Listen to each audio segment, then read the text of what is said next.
A concert hall on the outskirts of Russia's capital, Moscow, is attacked. The gunmen brazenly shoot at concertgoers. At least 40 people are killed instantly. Others succumb to their injuries while in hospital. The death toll continues to rise. At the time of doing this interview, it was plus 60. More than 100 people are still in hospital, with a huge number said to be in critical condition. So many questions have emerged following the Friday night incident. ISIS Khorasan has claimed responsibility despite the US issuing a warning 2 weeks prior. So what's going to happen now? How will Russia deal with terrorism from outside and within?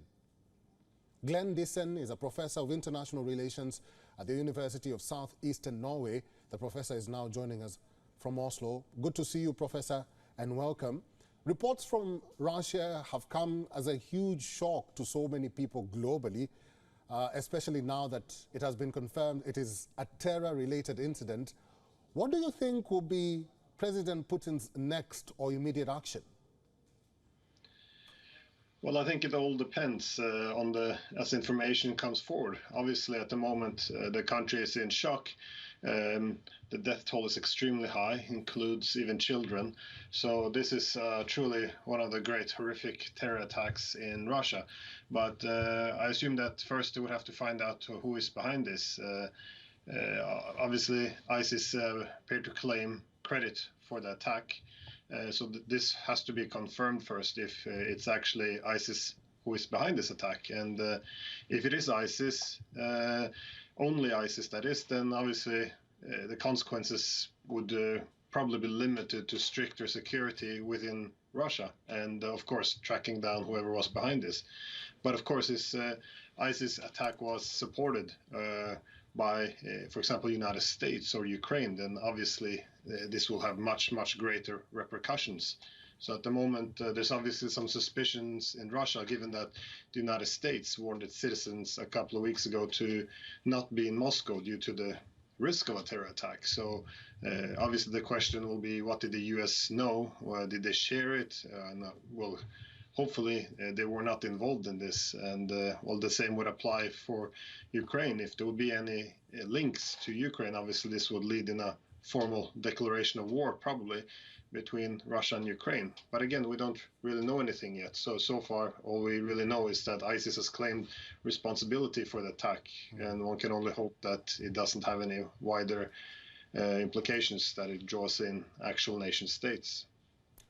Professor, there was a sort of a lull in terror activities globally, especially when COVID hit. Then there was the Russia-Ukraine war, and now there's war in Gaza. Could this be a sign that terror organizations or groups like the ISIS are now regrouping or re-emerging? And Russia could be just the start?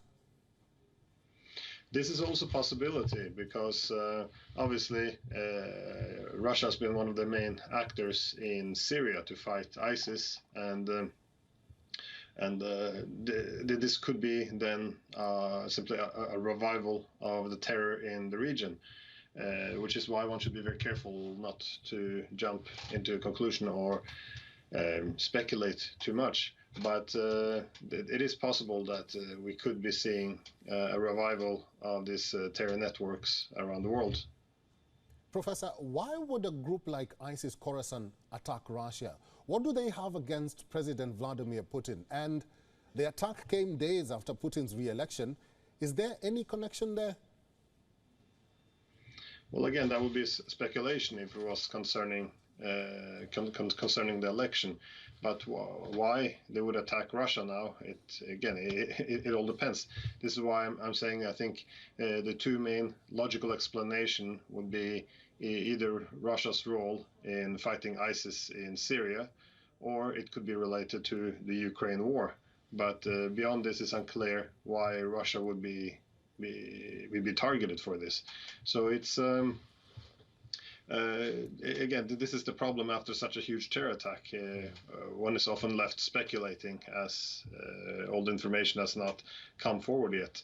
And either way, a key objective, whether it's about Russia fighting ISIS in Syria or the war in Ukraine, a goal would probably be to bring either of those wars closer to Russians. And but obviously the implications will be that whoever is behind this, you will see a huge support then from the public for the Russian state, and expect to see extremely harsh retaliation by the Russian government, whoever is behind this.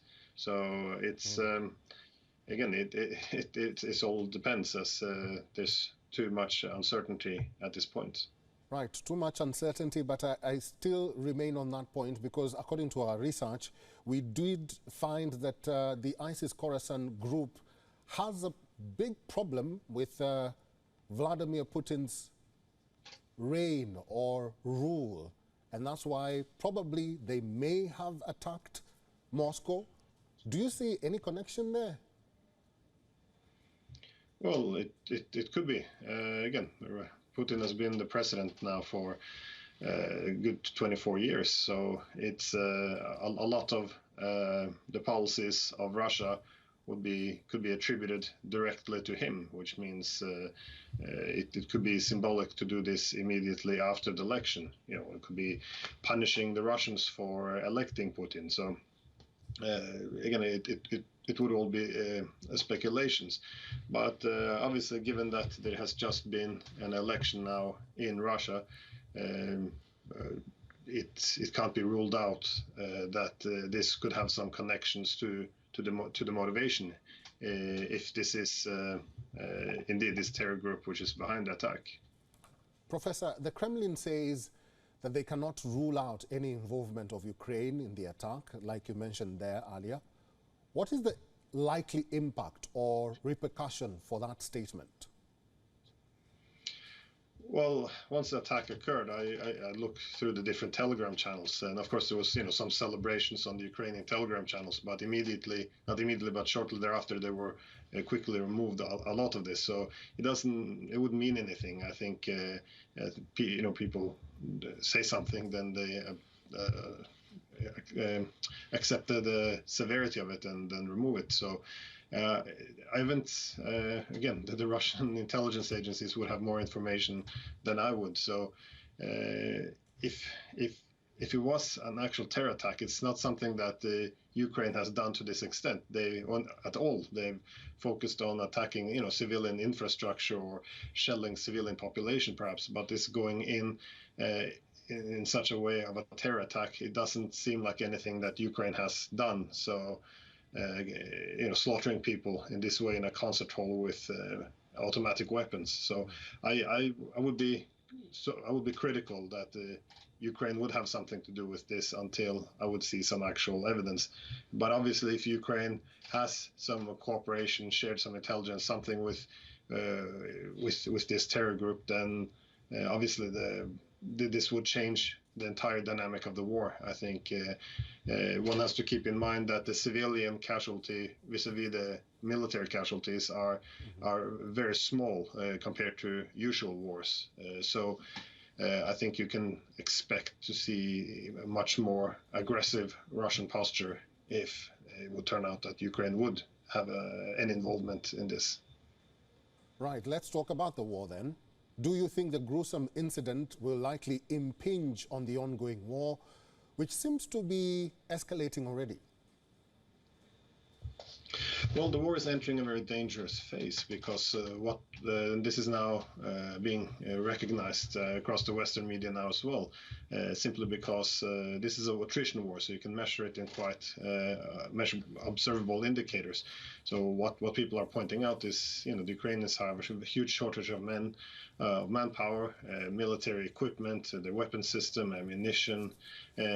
Especially acute is the shortage of air defense and artillery shells. So as a result, you see now the attrition rates growing very much in favor of Russia. I think it's like 1 to 9 now in terms of casualty rates. So of course, these numbers are hard to get confirmed. But either way, it appears that a lot of the Ukrainian front lines are now collapsing. And this is, this creates a very desperate situation. In desperate times, people can make foolish decisions as well. So, and this also applies for NATO, because NATO has to decide what do NATO do in this instance. One can either accept that the war for NATO has been lost and start to pull back, which it appears the United States was moving a bit in this direction, or one can escalate, send in its own troops, more long-distance weapons, or any radical ways of escalating tensions further. Now, so far it's unclear what direction the Ukrainian will go if they're willing to do something extreme. They have been shelling the Zaporozhye nuclear power plant, which obviously would be a huge escalation if an accident or if a huge explosion would occur there. In terms of the West, it's unclear what they will do. They look like they're pulling in different directions. The French seem to be leaning towards escalating, which is why they're talking about sending their troops. While the Germans and Americans appear to exclude this possibility. So, again, escalation or pulling a bit back, it's uncertain at this point in time. But the war is entering a very, very dangerous stage in which there will be more willingness to take greater risks as the collapse now seems to be pending. So it wouldn't surprise me around summertime in August, September, if you would see a greater collapse than in the Ukrainian army. So we have very, very uncertain times coming ahead of us. All right, let's go back to now what we are talking about, the incident that happened in Moscow. And let's talk about the role and responsibility of Russia's intelligence agency and their proactiveness, or lack of it. It is reported that the KGB took more than 1 hour to reach the Crocus Hall. Some critics have pointed out at Russia's ignorance when it comes to threats. ISIS Khorasan say they had already warned Russia about the attack, but nothing was done. Are reforms needed, and why? Well, this is one of the things that will obviously be explored in the days to come. In terms of the response time, why weren't they there sooner? Again, there might be one of the consequences of this might also be to really try to see what the intelligence agencies were doing, why they weren't able to catch this attack. Again, I'm not sure what the terror groups actually warned the Russian government.